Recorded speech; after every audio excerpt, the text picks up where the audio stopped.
मतलब इसका विज्ञापन हुआ 2018 में, और जिसके कारण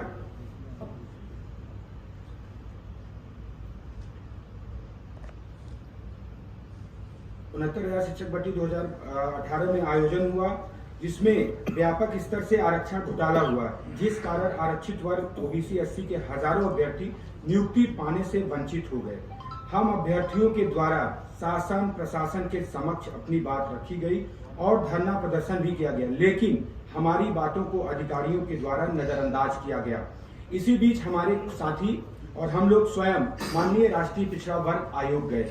वहां पर लगातार 1 साल तक सुनवाई हुई। इसके बाद माननीय राष्ट्रीय पिछड़ा वर्ग आयोग ने एक रिपोर्ट इनको दिया कि इसमें आरक्षित वर्ग के 6800, यूं कहें कि 6800 से अधिक अभ्यर्थियों के साथ घोटाला हुआ है। इसके बाद वो रिपोर्ट लेकर के तमाम अधिकारियों के यहाँ, मंत्रियों के यहाँ, यूं कहें कि पूरे उत्तर प्रदेश की सरकार, चाहे उनके पक्ष के जितने और भी मंत्री रहे, उनके साथ हम लोग बैठकर बातचीत किए, उनसे मिले, लेकिन कोई भी हम लोगों को न्याय नहीं मिला। फिर हम लोगों ने आंदोलन का रास्ता चुना। लगातार 1 साल हम लोगों ने आंदोलन किया। तब माननीय मुख्यमंत्री जी ने इस बात का संज्ञान लिया। उन्होंने ये आयोग की रिपोर्ट को मद्देनजर रखते हुए एक कमेटी बनाई गई। उस कमेटी, ये उत्तर प्रदेश सरकार की द्वारा एक कमेटी गठित की गई। कमेटी ने जब जांच किया तो 6800 सीटों का घोटाला पाया।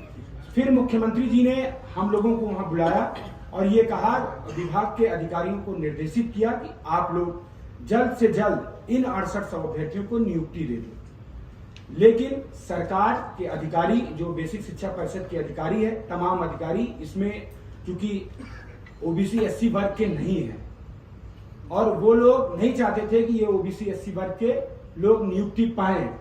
वो लोग अपने वर्ग के कुछ बच्चों से, जो अचयनित बच्चे थे, उनसे केस करवाए माननीय हाई कोर्ट में, और वहां सुनवाई चली, एक लंबी सुनवाई चली। अभी परसों आर्डर आया माननीय उच्च न्यायालय का। माननीय उच्च न्यायालय ने भी ये साबित किया कि इस पूरे 69,000 शिक्षक भर्ती में रिजर्वेशन का स्कैम हुआ, आरक्षण का घोटाला हुआ। इस पूरी लिस्ट को रिव्यू कर दिया जाए। और माननीय हाईकोर्ट ने यह भी कहा कि जो लोग आरक्षित वर्ग के हैं, जो माइग्रेट कर रहे हैं, उनको माइग्रेट ना किया जाए। तो ये कहीं ना कहीं जो माननीय राष्ट्रीय अध्यक्ष जी अखिलेश जी आज ट्वीट किए हैं कि बेसिक शिक्षा नियमावली, जो आरक्षण की नियमावली है, उसके विरुद्ध है।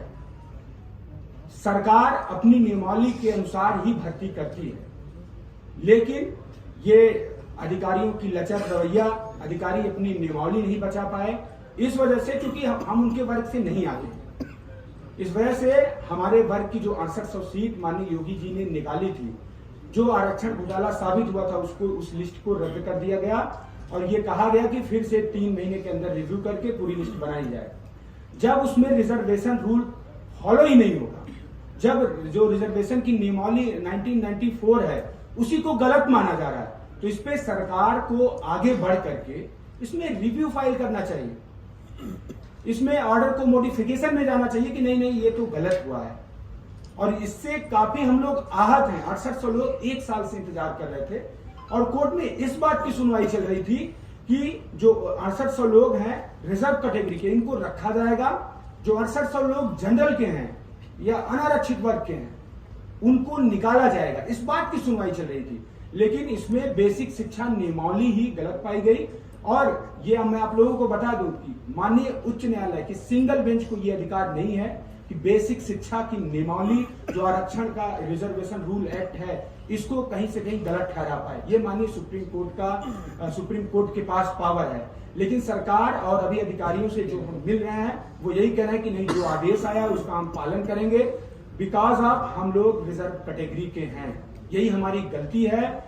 हम लोग कल माननीय राष्ट्रीय अध्यक्ष अखिलेश यादव जी से मिले, अपनी पीड़ा बताई। उन्होंने कहा कि नहीं, हमारी पूरी पार्टी आपके साथ है और आपकी लड़ाई हम लोग लड़ेंगे। हम उनका धन्यवाद करते हैं और मीडिया के साथियों से निवेदन करते हैं कि हम पिछड़े दलितों की आवाज उठाएं, नहीं तो हम लोग 1 साल से संघर्ष कर रहे हैं। अभी तक इको गार्डन में एक भी दिन, जब से इनकी सरकार बनी है 10 मार्च से हम लोग लगातार 10 मार्च सरकार बनने के बाद भी संघर्ष कर रहे थे। इससे पहले 1.5 साल लगभग संघर्ष किए थे। तो कुल मिला के हम यही चाहते हैं कि सरकार ऑर्डर को मॉडिफिकेशन में जाए या तो डबल बेंच में एक मजबूत पैरवी करे और इस 6800 की लिस्ट को बचाए। धन्यवाद। धन्यवाद।